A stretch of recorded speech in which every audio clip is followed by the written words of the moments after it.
सुप्रभात। आज मैं पुनः आपके सामने एक नया वीडियो लेकर उपस्थित हुआ हूं। आज के इस वीडियो में मैं हिंदी प्रतिष्ठा प्रथम वर्ष के द्वितीय पत्र में संकलित मैथिल कोकिल विद्यापति द्वारा रचित एवं रामवृक्ष बेनीपुरी द्वारा संपादित विद्यापति पदावली में संकलित पद संख्या 207 आपके सामने प्रस्तुत करने जा रहा हूं। विद्यापति द्वारा रचित यह पद भी श्रृंगार के वियोग पक्ष से संबंधित है। श्री कृष्ण के वियोग में गोपिकाएं लगातार तड़प रही हैं। वे अपनी इस विरहानुभूति को प्रकृति के विविध उदाहरणों के माध्यम से व्यक्त करने की कोशिश कर रही हैं। गोपिकाएं अपनी भावना को व्यक्त करती हुई कहती हैं, विपत अपत तरुपाउल रे पुन नव नव पात, विरहिनी नयन विहल विहिरे अविरल बरिसात। श्री कृष्ण के वियोग में लगातार परेशान होती हुई गोपिकाएं अपने मन की व्यथा को व्यक्त करती हैं और वो कहती हैं कि वे पैर जो विपत्ति रूपी समस्या से ग्रसित हैं, जो पत्रहीन हो गए थे, जो विपत्ति से ग्रसित थे और पत्रहीन हो गए थे, वे पैर पुनः नए नए पत्तों से आप्लावित हो चुके हैं। यानी जिस पेड़ को दुख और कष्ट था, ग्रीष्म ऋतु में जिसके पत्ते झड़ गए थे, उसमें पुनः नए नए पत्ते उग आए हैं। लेकिन जो विरहिणी नायिकाएं हैं, उसके किस्मत में विधाता ने कुछ ऐसा लिख दिया है कि वे लगातार अपनी आंखों से अविरल अश्रु की बरसात करने को मजबूर हैं। पेड़ का नियम है, प्रकृति का नियम है कि पेड़ के पत्ते झड़ते हैं, ग्रीष्म ऋतु में झड़ जाते हैं, लेकिन उसमें पुनः वसंत ऋतु आने के साथ ही उसमें पत्ते लग जाते हैं। लेकिन विरहिणी नायिकाओं की यह दुर्दशा है, उसके किस्मत इस तरह से विपरीत हो गई है कि उनकी आंखों में लगातार अश्रु की धारा बह रही है। वे श्री कृष्ण जो गए हैं पुनः आने का नाम नहीं ले रहे और लगता है जैसे इनके जीवन में अनवरत पतझड़ सा समा गया है और वह पतझड़ जो कभी समाप्त होने वाला नहीं है, वह वियोग जो कभी समाप्त होने वाला नहीं है। इस विरह अवस्था में गोपिकाएं लगातार तड़प रही हैं, परेशान हैं और अपनी किस्मत को कोस रही हैं। आगे वे कहती हैं, सखी अंतर विरहानल रे नित बारहल जाए, बिनु हरि लाख उपचारहु रे हिय दुख न मिटाए। आगे गोपिकाएं कहती हैं कि हे सखी, अपने दिल के कष्ट को, मन की अनुभूति को व्यक्त करती हुई अपनी सहेली से कहती हैं कि हे सखी, हमारे अंदर में जो विरह की अग्नि है वह लगातार बढ़ती जा रही है। सखी अंतर विरहानल रे नित बारहल जाए। सखी, हमारे अंदर श्री कृष्ण के वियोग में जो विरहाग्नि उत्पन्न हुई है वह लगातार बढ़ती जा रही है। जब से कृष्ण गए हैं तब से लेकर आज तक वह विरह की भावना उत्तरोत्तर बढ़ती जा रही है, जिससे कि हमारा तन और मन पूरी तरह से व्यथित होता जा रहा है। बिनु हरि लाख उपचारहु रे हिय दुख न मिटाए। और यह कष्ट इस कदर बढ़ता जा रहा है कि उसका कोई उपाय समझ में नहीं आ रहा और श्री कृष्ण के अभाव में इस विरह अग्नि को समाप्त करना संभव सा महसूस नहीं हो रहा है। बिनु हरि लाख उपचारहु रे। लाखों उपचार मैंने किया, मैंने मन को समझाने की बहुत कोशिश की, लेकिन श्री कृष्ण के अभाव में यह संभव नहीं हो रहा है।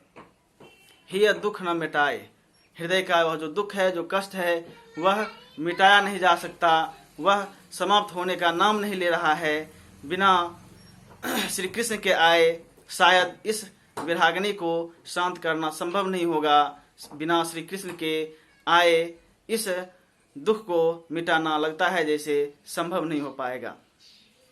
आगे गोपिकाएं कहती हैं, पिया पिया रट ए पपिहरा रे, हिय दुख उपजाव कुदिना हित जन अनहित रे, थिक जगत स्वभाव। वे आगे कहती हैं, पिया पिया रट ए पपिहरा रे। प्रकृति के अनुकूल वातावरण में जो पपीहरा है, जो पक्षी हैं, वे लगातार पिया पिया की रट लगाए हुए हैं। उस पपीहा पक्षी की आवाज़ को सुनकर, प्रियतम को पुकारती हुई उस आवाज़ को सुनकर हमारे दिल में और भी अधिक दुख उपजता है।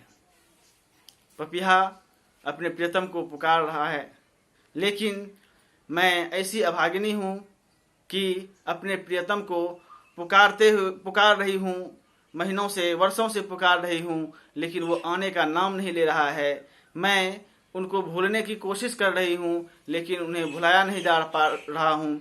ऐसी स्थिति में मैं पूरी तरह से व्यथित हूँ, दुखित हूँ। कुदिना हित जन अनहित रे, थिक जगत स्वभाव।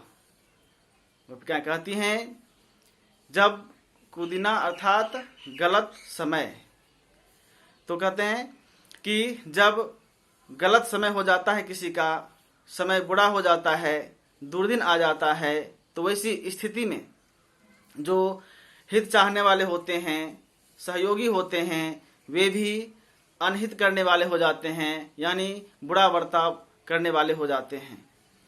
यानी इस विरहावस्था में मैं पूरी तरह से व्यथित हूँ, और संयोग सुख में जो लोग हमारी प्रशंसा करते थे, आज इस विरह की अवस्था में वही लोग हमारा अनहित चाहते हैं, हमें कोसते हैं, हमें प्रताड़ित करते हैं।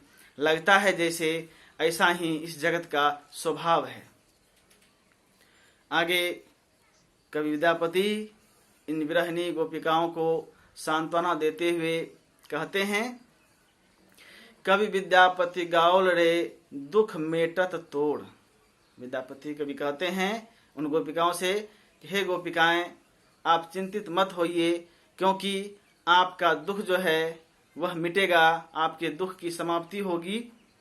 हरखित चित तो ही भेंटत रे पिय नंद किशोर।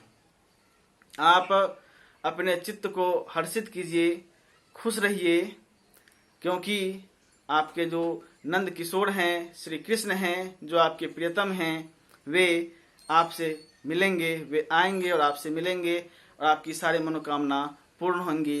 इसलिए आप बहुत ज़्यादा चिंतित ना करें, चिंतित ना हों, चिंता ना करें, क्योंकि श्री कृष्ण अब यथाशीघ्र आने वाले हैं और आपसे मिलने वाले हैं, और आपसे मिलकर आपकी सारी समस्याओं का समाधान करने वाले हैं। तो इस पद में विद्यापति ने विरहिणी गोपिकाओं की विरह दशा का अत्यंत सरल भाषा में वर्णन किया है। उन्होंने प्रकृति के विविध उदाहरणों के माध्यम से यह प्रदर्शित करने की कोशिश की है कि एक गोपिकाएं या एक विरहिणी किस तरह से अपने प्रियतम के वियोग में तड़पती हैं, परेशान होती हैं, और उन्हें प्रकृति की सुंदर छटा भी इस विरहावस्था में दुख पहुंचाने वाला महसूस होता है। और उस परिस्थिति में वह किस तरह से अपने को ढालने की कोशिश करती हैं, और लाख कोशिश करने के बाद भी जब कोई उपचार समझ में नहीं आता, कोई समाधान समझ में नहीं आता, तो वह खुद अति व्यथित होती हैं, और प्रकृति की जो सुंदर छटा है वह भी उसे विपरीत सा महसूस होता है, वह भी उसे कष्ट देने वाला सा महसूस होता है। तो विद्यापति ने एक विरहिणी नायिका के दिल में जो तड़प उत्पन्न होती है, जो उनको समस्याएं होती हैं, उसे अत्यंत मार्मिक शब्दावली में प्रस्तुत करने की सफल कोशिश की है। इस तरह विद्यापति द्वारा रचित यह 207 संख्या पद यहीं समाप्त होता है। हम पुनः मिलेंगे नए वीडियो में नए विषय के साथ। धन्यवाद।